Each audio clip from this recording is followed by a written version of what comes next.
What's up, y'all? I got plenty of time. I'm on my walk to the food bank. So let's back up a little bit. I'm gonna tell them I gotta fill in some gaps. So I told you guys about my best friend, Terrell. He became my best friend because when we smoked weed and we hung out, man, it felt like I didn't have to try to be anything else. I could be myself, which didn't have a problem with doing at my own home, but it was a certain level of comedic humor that me and him, we hit it off instantly. So for example, it's stuff like, you know, when you listen to the radio and you listen to rap music on the radio and they're doing all this editing. So me and Terrell, for example, like when we, like a song, I'm So Hood, and it goes, everybody wanna know why I dress so fly, sit so high, beer. I do it for the beer, beer. I do it because I could. Because that beer was bitch ass nigga. So we know on the radio they don't, you know, they go above and beyond with this stuff to the point where it's disgusting, you know. It's, you know, why put it on the radio? So me and him, that's how we hit it off. The fact that we just understood things, you know, on a mental level that it made our friendship special. So when we got into sports, he didn't want to play sports. You could tell he didn't want to play sports. He had a routine where he went home and would watch The Simpsons and all these other cartoons, and his mom would have a meal cooked for him with candy spread out on the bed, literally spread out. It was just, yeah. So that was his routine. Even when they took away a lot of the cartoons for, you know, more mature kids, he was still watching PBS. PBS kids at the time, they would show Phineas and Ferb, which is not the closest you're gonna get to some type of adult humor in a cartoon. But I started realizing that his humor level is a little off. You know, so like, for example, when I discovered In Living Color had to be the second most funniest thing to me, behind probably In Living Color, I would say that was up there with Martin. When my mother bought these DVDs, you know, from the store when we would go, she bought Martin, I think the first season. And I've never done so much laughing in my life. And so, like I said, when we watched In Living Color, and I would try to show that to Terrell or Martin, you know, his laughs are like, and I'm like, it hit me. It's like, bro, you really don't understand adult humor, real adult humor. Your brain can't decipher if it's drama, when to laugh, when to, you know, it can't do it. So that's when I started realizing, like, okay, I'm on another level. Even in the comedy section of our friendship, I'm just on a different level. Not that far ahead, but just a little far ahead where I can watch real adult content and laugh. You know, I can keep up with the pace of the comedy. And another thing was that whenever, you know, Netflix and all this shit came out, a lot of times, see, when I would go to his house, he had a mentality he didn't know, but he was turning out to be just like his father. You know, very a nocturnal, social / antisocial weirdo. You know, not really knowing if you a social person or what have you. So I'll say that because I would go to his house, and a lot of times he would be doing things that he would try to silently tell you, non-verbally tell you, like, I don't want to do nothing else. So like, let's say I come over and he's playing a game or something. If I come over and be like, hey bro, I bought In Living Color, you know, you want to watch some more of it? You could tell on his face that no, he don't. You know, and it was almost like he'll look at the ground and look all over the place and shit, don't want to look you right in the eye. And those were moments where I knew, like, oh, okay, like, he's very comfortable doing what he likes to do, even if what he likes to do needs to, kind of like switch it up. You know what I'm saying? Almost like you just like sheep like doing things, just whatever. So those were moments where I knew like, okay, well, I'm not going to try to persuade him in any way when it comes to our entertainment. If he wants to watch cartoons or what, like I really did just enjoy going over there. It was a huge relief. Yeah, I could smoke weed in their house and stuff like that, but it was just another level of comfortability that I didn't experience in my own house. Same thing happened with Seth. When I started going to Seth's house was a house that when we first moved to this private road, they used to tell us like, don't go down there.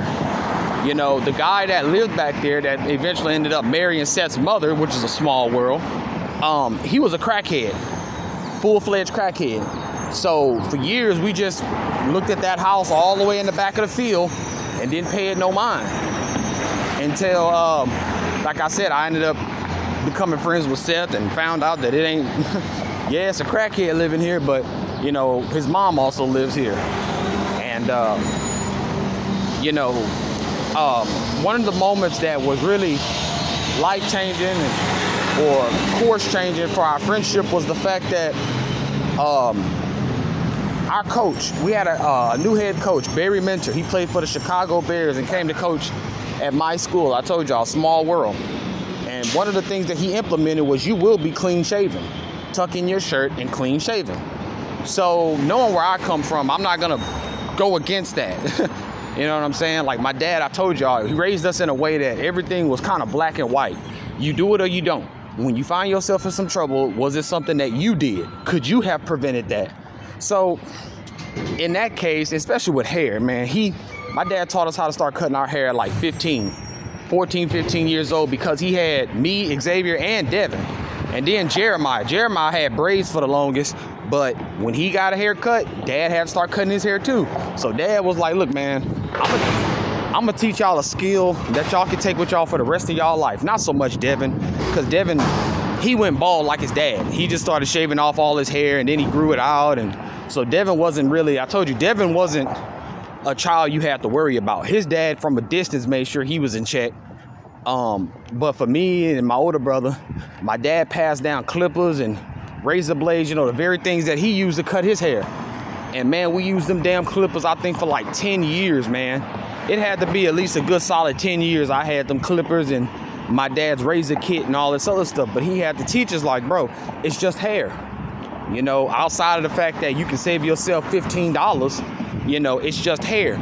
You're gonna make mistakes. You're gonna have to learn how to walk outside looking crazy, but to know that you did it and you're only gonna get better at it. I became the better barber out of the two, out of me and my older brother.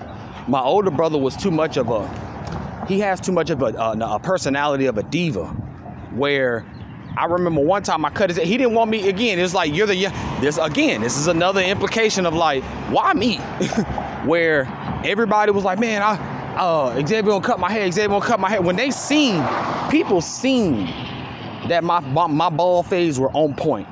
To be able to shave off all the sides of your head and fade the top and do this type of shit that you would see in the shop, bro, I just understood it and I mastered it and I enjoy doing it so much that, you have to kind of resist from cutting your hair so often because that's how you get bumps and all these other things. But I became very good at it, very, very good at it. But everybody still wanted my older brother because what I ended up finding out was like, okay, well, it's like it even works in that world as far as being a social butterfly. They would rather, fuck with my brother because my brother is likable. I'm not saying I'm not likable, but, he's more familiar. And so, or they're more familiar with him. So I had to experience that. I remember a lot of people saying, I don't want him cutting my head. And I'm like, whatever, that was just another thing. Like, well, I'm good at cutting hair, but nobody really notices. So I guess this will be on my own little talent. And so when the day came to shave, I shaved it all off. You go against the grain. What they wanted me to start doing was, what is nigga like a mixture of Aaron Donald and Dak Prescott. Dak Donald. So, when the day came, I shaved and everything, but I don't shave with no razor. I mean, Dad even was like, bro, black folk don't shave with no razor.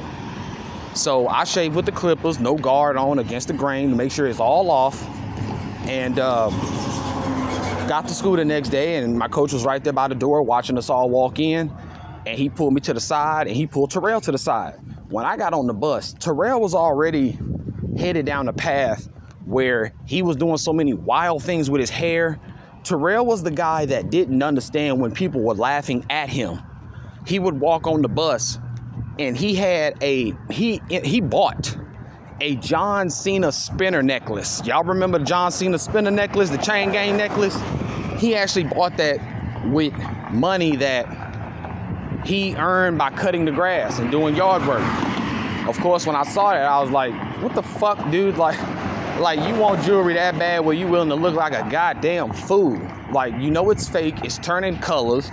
So he would just get on the, he would just walk around with this fake ass confidence of like, I don't care. I mean, everybody could be, and see, this is the difference. Like, bro, you gotta actually listen to people and critics, because they could save you humiliation. Trust me. And see, I have to say this, so I'll go ahead and finish the hair thing. Come to find out, so my coach pulled us to the side and was like, both of y'all didn't shave. And he said both of y'all because he knew that we were friends. So when I knew I shaved and he said, hey, y'all didn't shave, I was like, what a coincidence. What a coincidence that I actually do shave. I'm willing to cuss this man out and be like, call my fucking dad, you idiot. Like, I still got hair on the sink from last night, you dumb bitch. I was very much ready to go in that direction. Terrell sitting there, and he tried to line his shit up. He tried to line up the peach fuzz under his chin and all this other shit. And my coach said, you know what? Both of y'all go to ISS. So we both go to ISS. And me and Terrell already had this thing of like, damn, bro, like, what are the chances? So I don't register what Terrell is saying because I know he did not shave. I'm looking at his face like, if we're going to go into the future as being friends, as being two guys that experience some of the same things, so on and so forth, brother, you have to drop this shit of like, you're not doing nothing wrong. Everybody doing it to you. So that was the day that I found out that we were not going to be friends in that area where like sports and competition, victory and loss together. Nah, we weren't going to go through that, because when he chose not to shave, that let me know that he was not willing to do the simple things, so that, this was a very simple request. Now, this is also a kid who don't like pain. Don't like pain. Big, thickum country motherfucker here don't like pain. He actually will sit there and like a kitten with her paws, and he'll soft stroke a womb or something like that, like very dramatic, very retarded looking, and it was something that was just disgusting to look at coming from where I come from. Ain't no doctors, ain't none of that shit. Every probably one time my parents actually did something like that because I actually really hurt myself. Cut myself to the white meat. But this is a kid, that don't like pain. See, he wasn't in a competitive atmosphere at his house. He was all by himself. Nobody challenging him on nothing or anything. No physical contact of any kind until this nigga, like I said, started fucking with me and my brothers, and we outside playing football. This was before cell phones, so we outside playing football. I remember my older brother trucked the shit out of Terrell, man. Feet came up off the ground, and he fell on one of those crawfish potholes. It's like crawfish, they take little lumps of mud, and they make like little holes or something to climb in, but they actually stick up. And he I think this is my turn. Yeah, this is the turn. He had picked that, or he had fell on one of them holes, like right on his back, and it bruised his back real bad. And so now he just and I mean, it became something that was laughable. Even my parents were, I always had my mind open and my heart open to sympathy for him. But it was the way he displayed uncomfortability was just, it was gross. So that was the day that I knew that, okay, we're not going in that direction as friends, because you're sitting here trying to argue with this man that I'm your friend, and I'm looking at the hair on your chin. You didn't shave, bro. You tried to line the shit up. Stop lying. So he gave us a talk one day. He pulled us out of ISS. It was the same day. And he said, hey, man, look, I'm going to tell y'all straight up. Y'all are two niggas. And if y'all don't do the basic shit in life, man, life is going to be real hard for y'all. That's what he told both of us. And so fast forward a little bit down the line, Terrell didn't want to be in sports no more. What a coincidence.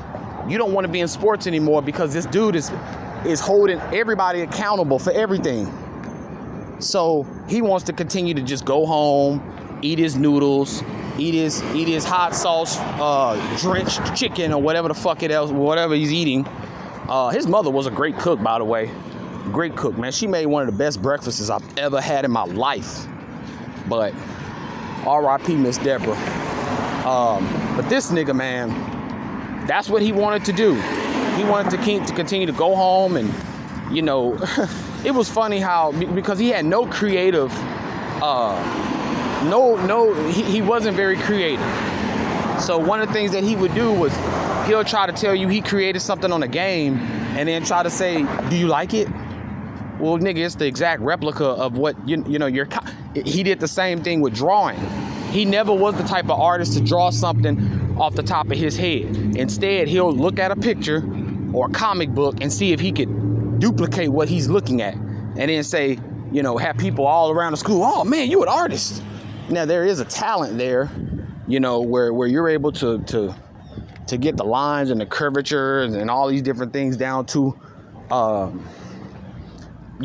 to a certain precision that makes the drawing look realistic. You know, there is a talent there, not knocking them there. But again, it became something like, bro, you clearly are not drawing these things on your own. There is no artistry that is identified as, oh yeah, man, these are the greatest copied pictures of all time. Like, nobody gets credit for copying Mona Lisa. You know what I'm saying?